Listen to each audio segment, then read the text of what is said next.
Hello guys, आज हम start करेंगे thoracic wall and intercostal arteries. अगर आप एफएमजी की तैयारी कर रहे हैं, नीट पीजी की तैयारी कर रहे हैं, कोई भी मेडिकल एग्जाम की तैयारी कर रहे हैं, तो आज की वीडियो आपके लिए बहुत ज़्यादा इंपॉर्टेंट है। बिकॉज इसके अंदर हम थोरेसिक वॉल और इंटरकोस्टल आर्टरीज के बारे में अच्छे से डिस्कस करेंगे और इन द लास्ट हम एमसीक्यू भी सोल्व करेंगे।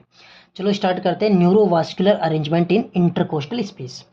अब इंटरकोस्टल स्पेस क्या होता है? दो रिब्स के बीच का जो स्पेस होता है हम उसको कहते हैं इंटरकोस्टल स्पेस। तो हमने आज क्रॉस सेक्शन लिया है इंटरकोस्टल स्पेस का। तो जो इंटरकोस्टल स्पेस होता है उसमें जो आउटर मोस्ट मसल होती है वो होती है एक्सटर्नल इंटरकोस्टल। जो बीच में होती है उसको बोलते हैं इंटरनल इंटरकोस्टल, और जो सबसे अंदर होती है उसको हम बोलते हैं इनर मोस्ट इंटरकोस्टल। फिर इनर मोस्ट इंटरकोस्टल मसल के बाद में होता है एंडोथोरेसिक फेसिया, और उसके बाद में होता है पैराइटल फेसिया। तो जो न्यूरोवास्कुलर अरेंजमेंट, जो नर्व वेन आर्टरी होती है, वो किस किस के बीच में होती है?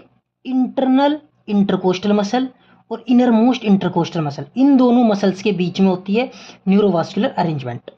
और क्या होता है, जो इंटरकोस्टल स्पेस होता है उसके अपर पार्ट में होती है। जो भी ये जो वेन आर्टरी और जो नर्व होती है वो अपर पार्ट में होती है। और याद कैसे रखना है? सबसे ऊपर होती है वेन, फिर होती है आर्टरी, फिर होती है nerve, VAN। Accept first space, ये जो VAN है ये सभी स्पेस में सेम होता है। सबसे ऊपर वेन, आर्टरी, फिर नर्व। लेकिन फर्स्ट स्पेस में इसका अपोजिट होता है। फर्स्ट स्पेस में क्या होता है? सबसे ऊपर नर्व होती है, फिर आर्टरी होती है, फिर वेन होती है। ठीक है।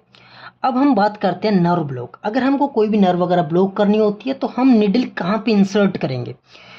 तो हम निडल इंसर्ट करते हैं lower border of the upper rib.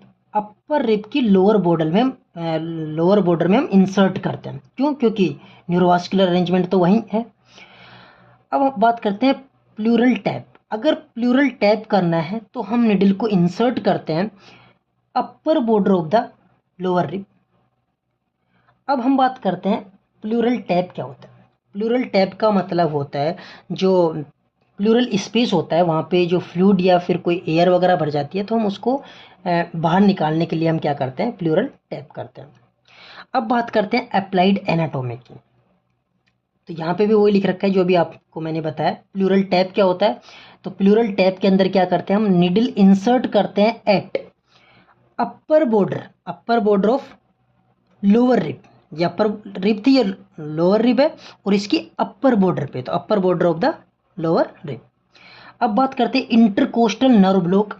तो नर्व ब्लॉक के लिए अभी मैंने बताया आपको कि कहाँ पे करते हैं? Administrated at lower border of the upper rib. ये अपर रिब है, इसकी लोअर बॉर्डर में हम इंसर्ट करते हैं निडल को। अब बात करते हैं इंटरकोस्टल नर्व्स की। तो देखो, इंटरकोस्टल जो नर्व्स होती हैं, जो इंटरकोस्टल नर्व फर्स्ट और जो सेकंड होती है वो कंट्रीब्यूट करती है टू अपर लिम्ब में। ठीक है। और जो T3 से T6 होती है वो टिपिकल इंटरकोस्टल नर्व्स होती है। क्यों? क्योंकि जो थोरेसिक इंटरकोस्टल स्पेसेस होते हैं उनमें जो मेनली है वो T3, T4, T5, T6 ही सप्लाई करती है। T1, T2 कंट्रीब्यूट कर देती है अपर लिम्ब में, तो ये टिपिकल इंटरकोस्टल नर्व नहीं है। और T6 के बाद में T6, T7, T8 ये क्या है? ये सप्लाई करती है एंटीरियर एब्डोमिनल वॉल को, तो ये भी टिपिकल इंटरकोस्टल नर्व नहीं है। तो अगर एमसीक्यू आता है कि टिपिकल इंटरकोस्टल नर्व्स कौन सी है, तो T3, T4, T5, T6। अब हम चलते हैं इंटरकोस्टल आर्टरीज में। अब इंटरकोस्टल आर्टरीज को हम इस डायग्राम के थ्रू समझेंगे। तो देखो, ये सबसे पहले क्या होता है? ये होता है aorta, arch of aorta. Arch of aorta से एक आर्टरी निकलती है जिसको हम बोलते हैं सबक्लेवियन आर्टरी, और सबक्लेवियन आर्टरी से एक आर्टरी निकलती है जिसको हम बोलते हैं कोस्टो सर्वाइकल ट्रंक। अब बात करते हैं हम, ये क्या है? स्टर्नम। स्टर्नम से क्या होता है? ये जो है स्टर्नम है, और ये क्या है? कोस्टल कार्टिलेज है, और ये क्या है? रिब्स है, और ये कोस्टोकोंड्रल जंक्शन है। मतलब कोस्टल कार्टिलेज और ये जो रिब्स है उसके बीच में एक जो जंक्शन होता है उसको हम बोलते हैं कोस्टोकोंड्रल जंक्शन। अब देखो, जो कोस्टो सर्वाइकल ट्रंक होती है, देखो जो इंटरकोस्टल स्पेस होता है वहाँ पे उनको दो आर्टरीज सप्लाई करती है। एक सप्लाई करती है पोस्टीरियर इंटरकोस्टल आर्टरी, और एक होती है एंटीरियर इंटरकोस्टल आर्टरी। तो जो पोस्टीरियर इंटरकोस्टल आर्टरी है जो सप्लाई करती है फर्स्ट और सेकंड स्पेस को, वो किसकी ब्रांच है? Costo cervical trunk. तो कोस्टो सर्वाइकल जो ट्रंक होती है, और कोस्टो सर्वाइकल ट्रंक किसकी ब्रांच है? सबक्लिवियन आर्टरी की। तो कोस्टो सर्वाइकल ट्रंक से एक आर्टरी निकलती है जिसका नाम है पोस्टीरियर इंटरकोस्टल आर्टरी, और वो सप्लाई करती है फर्स्ट स्पेस और सेकंड स्पेस को। कहाँ तक सप्लाई करती है? कोस्टोकोंड्रल जंक्शन तक। अब बात करते हैं थर्ड स्पेस से फिर कौन सप्लाई करती है।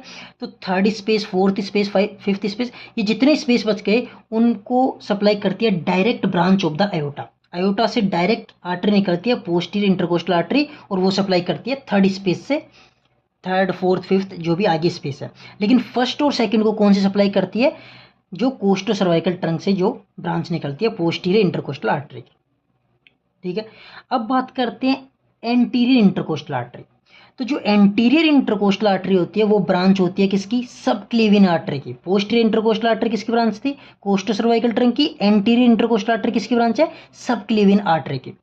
सबक्लेवियन आर्टरी से निकलती है, और ये जो स्टर्नम है उसके ये क्या है? पैरेलल रन करती है, और ये क्या करती है? कोस्टोकोंड्रल जंक्शन तक सप्लाई करती है, और फिर उसके बाद में पोस्टीरियर इंटरकोस्टल आर्टरी से एनास्टोमोज कर लेती है, और ये क्या है? सभी स्पेस को सप्लाई करती है। लेकिन जो एंटीरियर इंटरकोस्टल आर्टरी होती है वो सिक्स्थ स्पेस के अंदर क्या होती है? डिवाइड हो जाती है टू पार्ट्स में, एक सुपीरियर एपिगैस्ट्रिक आर्टरी में और दूसरा मस्कुलोफ्रेनिक आर्टरी के अंदर।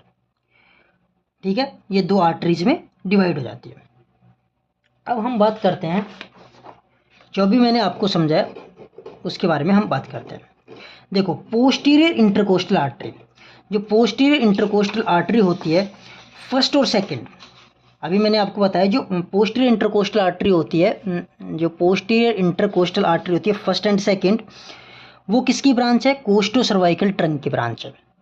तो यहाँ पे ये लिख रखा है कि first and second intercostal space में जो ब्रांच, जो पोस्टीरियर इंटरकोस्टल आर्टरी है वो ब्रांच है costo cervical trunk of subclavian artery की, क्योंकि कोस्टो सर्वाइकल ट्रंक किसका ब्रांच है? सबक्लेवियन आर्टरी की।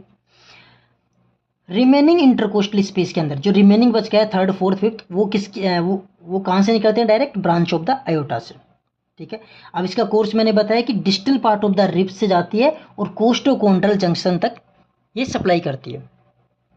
ठीक है, अब बात करते हैं एंटीरियर इंटरकोस्टल आर्टरी की। तो जो एंटीरियर इंटरकोस्टल आर्टरी है वो ब्रांच है सबक्लेवियन आर्टरी की। ये किसकी ब्रांच है? सबक्लेवियन आर्टरी की ब्रांच है, और ये क्या है? सभी स्पेस में जितने भी स्पेस हैं उन सब में सप्लाई करती है। ठीक है, इसका कोर्स क्या होता है? कोस्टोकोंड्रल जंक्शन तक सप्लाई करती है, और फिर उसके बाद में एनास्टोमोज कर लेती है पोस्टीरियर इंटरकोस्टल आर्टरी के साथ। ठीक है,